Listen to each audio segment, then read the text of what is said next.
The sound of her palm connecting with my cheek echoed through the conference room like a gunshot.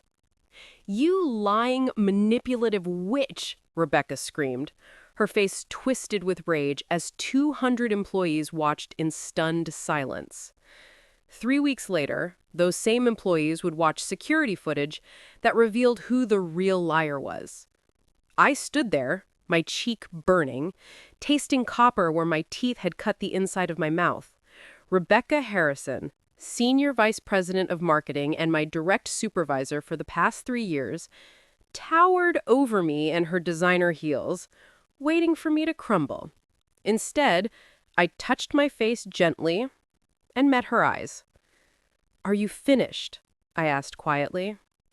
The quarterly all-hands meeting at Morrison Tech had been going smoothly until 5 minutes ago. I'd been presenting the results of our latest campaign, a revolutionary approach to B2B software marketing that had increased leads by 340%. The numbers were undeniable. The client testimonials glowed. Even our notoriously stone-faced CEO, James Morrison, had nodded approvingly. That's when Rebecca had stood up from her seat in the front row, her chair scraping against the polished floor. "I need to address something," she had announced, cutting through my presentation. "This campaign, this entire presentation, is built on stolen work, stolen from me." The room had gone silent. 200 faces turned between us like spectators at a tennis match. "I'm sorry," I said, genuinely confused. "Don't play innocent, Samantha. I have emails. I have proof. You took my strategy documents from my private files and passed them off as your own." "Rebecca, I don't know what you're talking about. This campaign was developed by my team over 6 months. We have all the documentation." That's when she had crossed the stage in 3 quick strides and slapped me. Now, as I stood there with my hand on my burning cheek, I saw something flicker in Rebecca's eyes. Satisfaction? Fear? It was gone too quickly to tell. "Security," James Morrison's voice cut through the shocked whispers. 2 guards appeared at the conference room doors. "Please escort Ms. Harrison to HR. Ms. Chen, are you all right?" "I'm fine," though my legs felt like water. Should I continue the presentation?" "I think we'll adjourn for today." He looked around the room. "Everyone, back to your departments. HR will be sending a communication shortly." As people filed out, avoiding eye contact with me, I heard the whispers starting. Some sympathetic, others skeptical.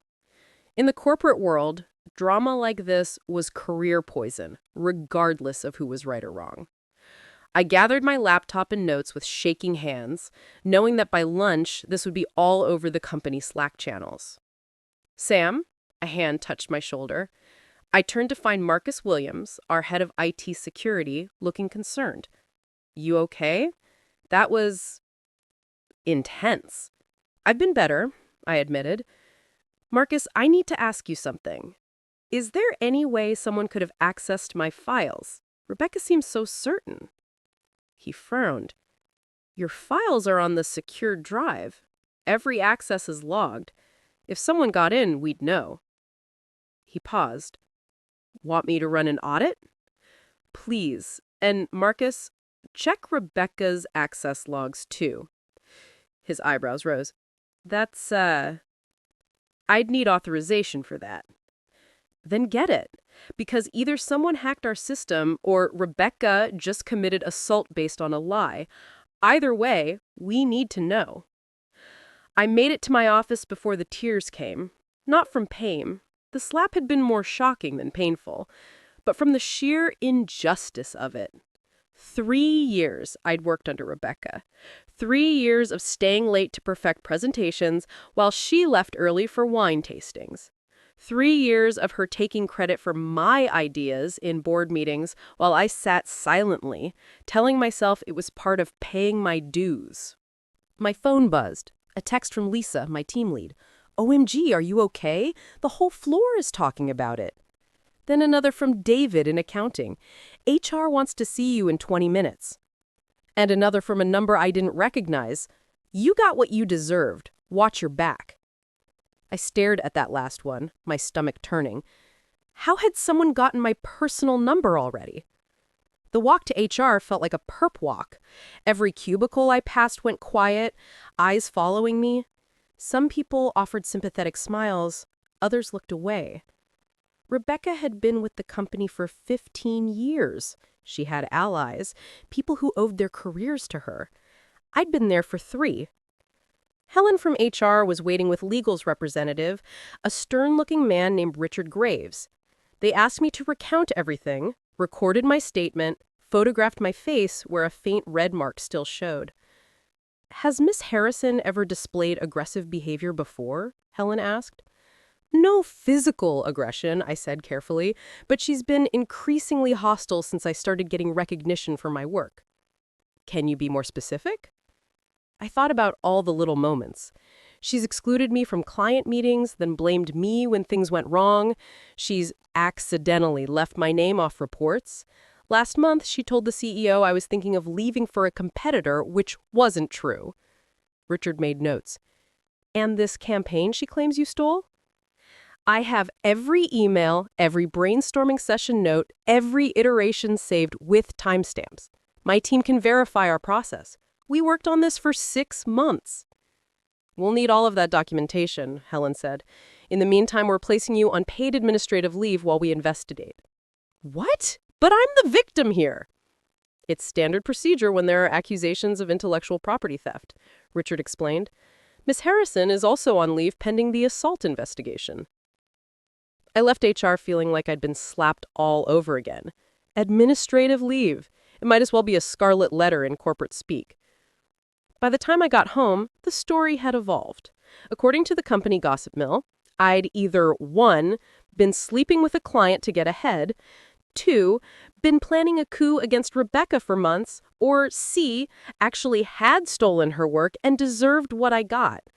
The truth, that I'd simply been good at my job, wasn't dramatic enough for the rumor mill. Marcus called that evening.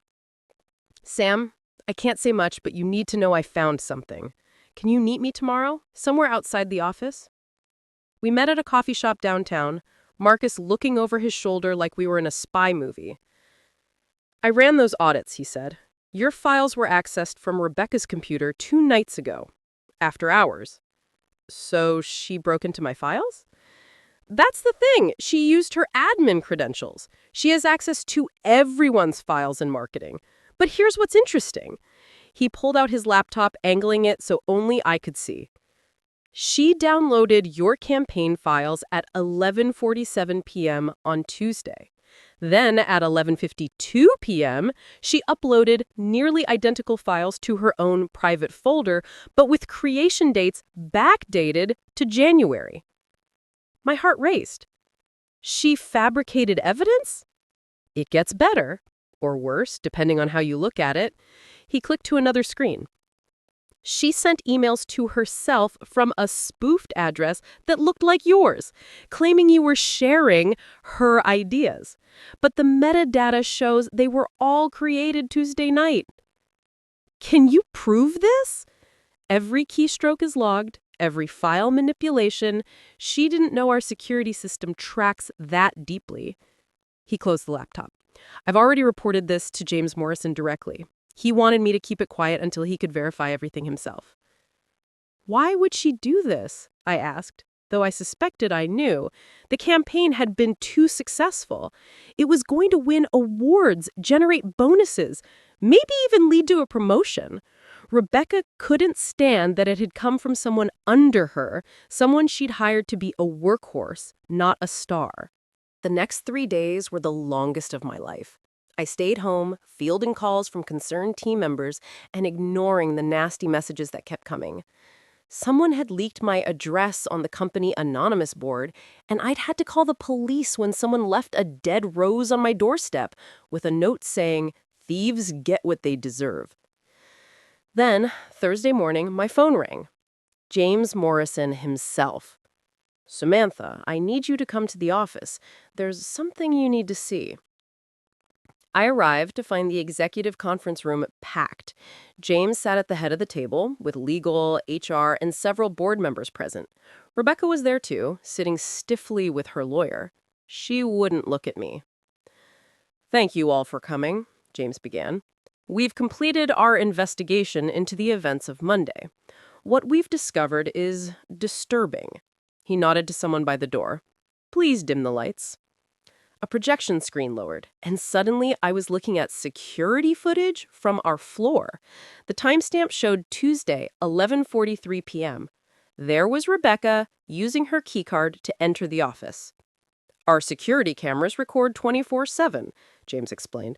"Ms. Harrison told us she was working late on her own projects. Let's see what she was actually doing." The footage switched to a different angle, the one covering Rebecca's office. We watched her log into her computer, then navigate to the shared drive. Even from the camera angle, you could see her accessing folders labeled with my name. "But here's the most damning evidence," James continued. The screen changed to another view, this one from the camera directly above the printer station. Rebecca was printing something, then carefully feeding it through again. She's backdating documents, creating fake timestamps to make it appear her work preceded my Chen's. The room was dead silent, except for the hum of the projector. "There's more," James said. "We found she'd been planning this for weeks. She knew about Samantha's campaign success and couldn't accept that someone she hired had outperformed her. She created an elaborate false trail, thinking our systems only tracked basic access. She didn't know about our advanced security protocols." Rebecca's lawyer whispered urgently in her ear, but she pushed him away. "It wasn't supposed to go this far. I just wanted to teach her a lesson about staying in her lane."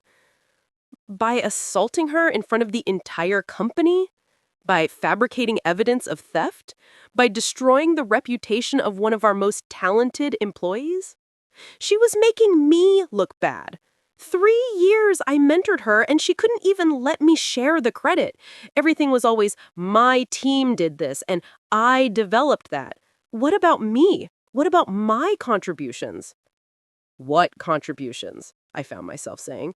"You haven't touched a campaign in 2 years. You golf with clients while we do the work. You take 2-hour lunches while we skip meals to meet deadlines. I never once complained, never once went over your head, even when you took credit for my ideas. But this campaign, this was too big to let you steal." "I made you," she screamed. "You were nothing when I hired you." "No," I said quietly. "You hired someone talented and tried to keep them small. There's a difference." James Morrison stood. "Ms. Harrison, your employment with Morrison Tech is terminated immediately. You'll be escorted out after this meeting. Our legal team will be in touch regarding potential criminal charges for assault and corporate espionage." He turned to me. "Ms. Chen, I apologize on behalf of the company. You'll return to work immediately with full back pay, and a formal apology will be issued company-wide." The email went out that afternoon. It was carefully worded by legal, but the message was clear. Rebecca Harrison had fabricated evidence and assaulted an employee. The security footage would be shared with any employee who requested it. The company had a zero-tolerance policy for workplace violence and fraud. My phone exploded with messages. Apologies from people who'd believed Rebecca's lies, support from colleagues who'd suspected the truth, even a few executives from other departments reaching out to express their shock and admiration for how I handled the situation. But the sweetest message came from my team. "We knew you didn't steal anything. You taught us everything in those files. Welcome back, boss." I returned to the office the next Monday to find my desk covered in flowers. Someone had printed out a sign, "Original ideas created here." The gesture made me cry for the first time since the slap. The next few weeks were surreal.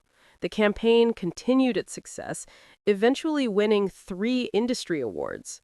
I was promoted to Rebecca's position, though I made sure to create a different kind of culture. One where credit was shared and talent was nurtured, not suppressed. Rebecca tried to sue for wrongful termination, but the security footage made that impossible.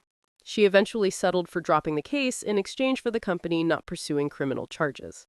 Last I heard, she was working as a consultant, though her reputation in our industry was destroyed. You can't slap someone on camera and fabricate evidence without word getting around. The anonymous harassment stopped after IT traced it to Rebecca's personal laptop. She'd been using a VPN, thinking she was untraceable, not realizing she'd logged onto her personal email from the same device. Another lesson in hubris and technical ignorance.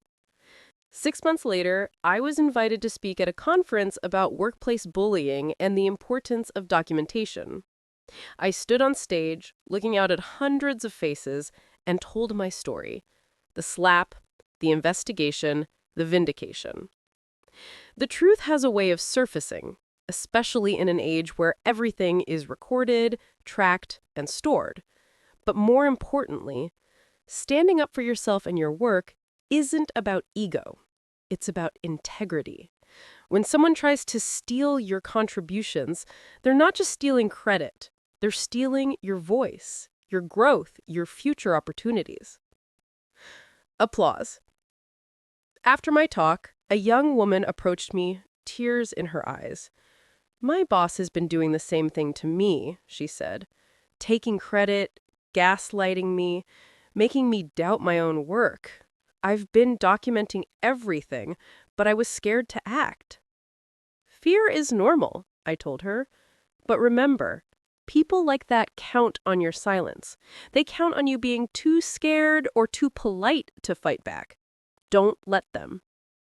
She nodded, standing a little straighter. "I have a meeting with HR tomorrow." "Good. And remember, the slap always echoes louder than the silence." A year after that conference room confrontation, Morrison Tech implemented new policies. All managers now underwent training on intellectual property and appropriate credit attribution. Security protocols were explained to all employees, not as a threat, but as protection. The company culture shifted, slowly but noticeably, toward transparency and recognition. I sometimes think about Rebecca, about how different things could have been if she'd simply been the mentor she claimed to be, if she'd taken pride in developing talent instead of suppressing it, if she'd understood that lifting others up doesn't diminish your own light. But mostly, I think about that moment when her palm connected with my cheek. The shock, the humiliation, the certainty that my career was over. I couldn't have imagined that 3 weeks later, I'd be vindicated so completely. That the cameras she had forgotten about would tell the truth she'd tried to bury. The mark on my cheek faded within hours. The mark on her reputation will last forever. And somewhere in between those two facts lies a simple truth.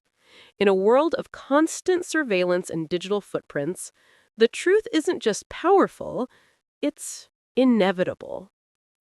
These days, when young employees come to me with concerns about credit theft or workplace bullying, I tell them 3 things. Document everything. Trust the systems in place. And never, ever be afraid to stand in your truth, even when someone tries to slap it out of you. Because the cameras are always rolling, and the truth always develops in the end. Which city are you listening from? Have you ever had to stand up to someone who tried to steal your work? I'd love to hear your stories of workplace justice and vindication.